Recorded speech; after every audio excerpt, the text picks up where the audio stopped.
Welcome back. सभी student का स्वागत है आपके अपने चैनल पर। जैसा कि हमने क्लास 12th के 13 पैसेजेस डिस्कस कर लिए हैं और आज उसी सीरीज का लास्ट पैसेज नंबर 14 हम डिस्कस करने जा रहे हैं।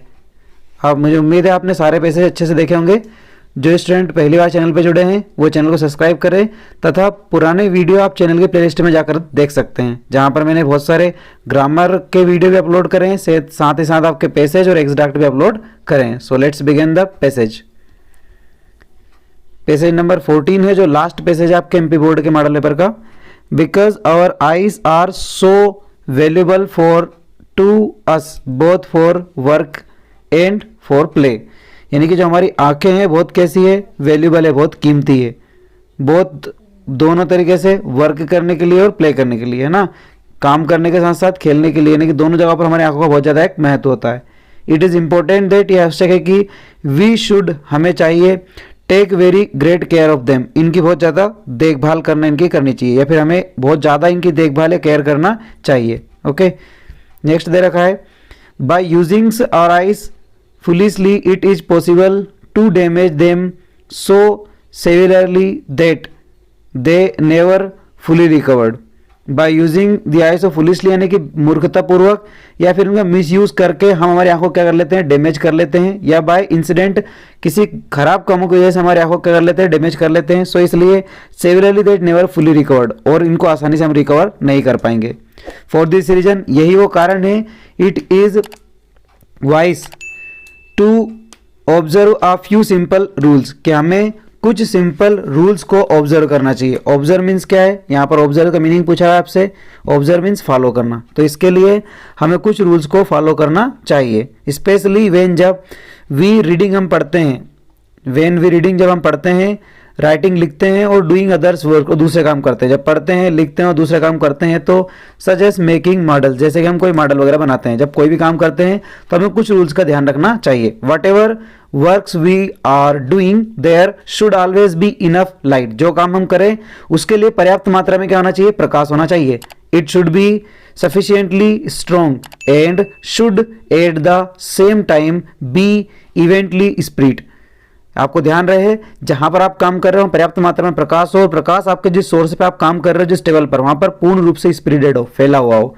If we are writing we should be in such a positions that the hand which hold the pen does not cast a shadow on paper. ध्यान रहे जिस पेपर के हम ऊपर लिख रहे हैं, तो अगर लाइट का सोर्स हमारा यहाँ पर लगा हुआ है तो जो हमारी पेन है ना, उसका प्रकाश हमारे पेपर पर, मतलब ये पेन के माध्यम से जो उसके पेपर है उस पर उसका अंधेरा नहीं होना चाहिए। मतलब हम ये बात करना चाह रहे हैं कि जिधर आपकी लाइट है, वंस मोर समझने की कोशिश करना है इस लाइन को।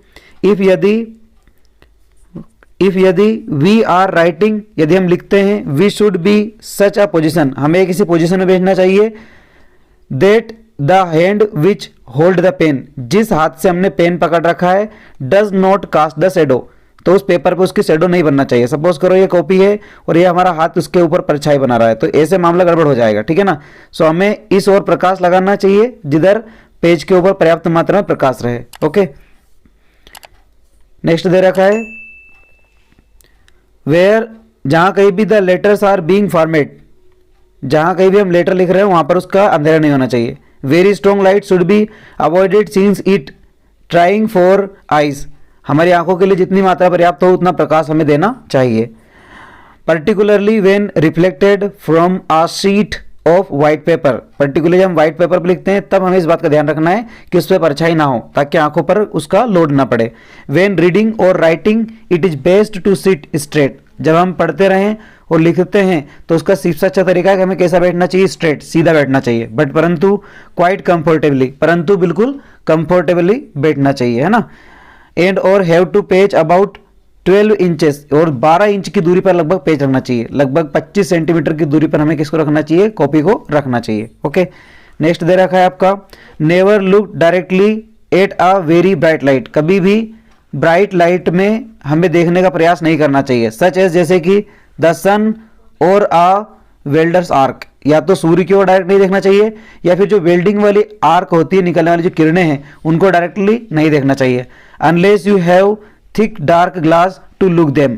अगर इनको देखना है तो हमें पतला सा ग्लास आंखों पर पहन लेना चाहिए। Light as bright as this can quietly damage the retina beyond the repairs. अगर लाइट गलती से रेटिना तक पहुंच गई है तो ये रेटिना ऐसी चीज है इसको हम रिपेयर नहीं कर सकते हैं। So we end of this passage and you are clearly notified that the passage is about our eyes, है ना। आप समझ चुके हैं पैसेज किसके बारे में दिया है, हमारी आंखों के बारे में दिया है। Let's discuss the important question answer of this passage. First question दे रखा है आपके सामने, eyes are valuable to us. आंखें हमारे लिए वेल्यूएबल है क्यों? क्योंकि फॉर वर्क एंड प्ले दोनों के लिए काम हमें देती है। सेकंड क्वेश्चन है, by using our eyes foolishly it is possible to. यदि हमने आंख को सही तरीके से इस्तेमाल नहीं करा तो क्या होगा, इट डैमेज द सेवरली, तो पूर्ण रूप से डैमेज हो जाएगी।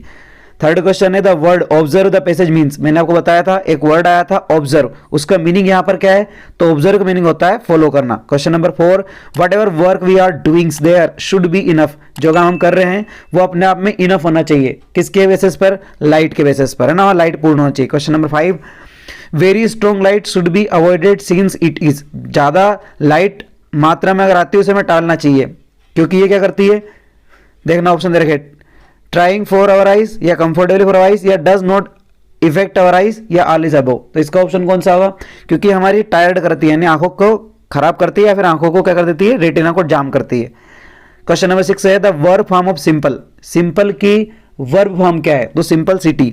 CIT लगाने से कोई सी चीज क्या बन जाती है भाई, नाउन बन जाती है। ओके, नेक्स्ट वर्ड दे रखा है, सॉरी यहां पर आपसे पूछा है verb form of simple. Simple की वर्ब फॉर्म पूछी है, तो सिंपल की वर्ब फॉर्म होगी सिंपल सिटी। CITY लगाना से कोई सी चीज क्या बनती है, वो वर्ब बनती है, ठीक है ना।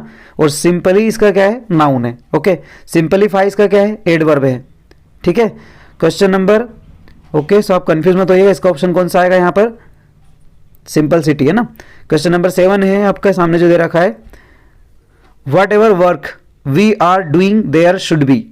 हमें कौन से काम करना चाहिए, तो यहां पर हमें हमारी आंखों से मतलब क्वेश्चन नंबर 7 जो आपको दे रखा है, हमें किन कामों को करना चाहिए, तो देखो इनफ लाइट, पर्याप्त मात्रा में बैठना चाहिए, पर्याप्त प्रकाश वाले सोर्सेज के पास बैठना चाहिए, सफिशिएंटली स्ट्रॉन्ग लाइट होना चाहिए, और इवेंट स्प्रेड द लाइट, पूरे सोर्स पे जो वर्क कर रहे हैं उस पर लाइट फैलना चाहिए। तो इसका ऑप्शन कौन सा होगा, ऑल अबव, ठीक है। क्वेश्चन नंबर 8 आपको दे रखा है, वाइल रीडिंग और writing the page should be dash the eyes. कितनी दूरी होना चाहिए भैया, 12 इंच बताया था मैंने आपको अभी, ठीक है। तो यहां पर आपका ऑप्शन कौन सा होगा, 12 इंच, ठीक है ना, ऑप्शन नंबर 1। क्वेश्चन नंबर 9 दे रखा है, why should be not take took directly at the bright light. हमें ब्राइट लाइट को डायरेक्टली क्यों नहीं देखना चाहिए, तो इसका ऑप्शन होगा बिकॉज, क्योंकि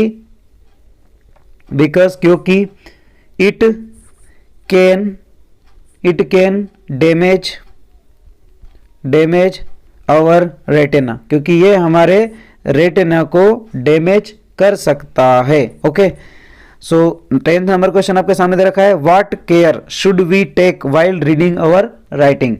क्या केयर हमें करना चाहिए जब हम लिखते हैं और पढ़ते हैं, तो we follow some keep observation to save our eyes. Simple सी बात है, आपको 2-3 चीजों का ध्यान रखना है जो आप आसानी से चैप्टर को रीड करके यहाँ पर लिख सकते हैं। ओके स्टूडेंट, सो यहाँ पर हमने आपके पेसेज नंबर 1 से ला करके तो पेसेज नंबर 14 तक के सारे पैसेज डिस्कस कर लिए। आई होप आपने पूरी सीरीज देखी होगी ताकि आप आपके एग्जाम में बेस्ट परफॉर्मेंस दे सकें।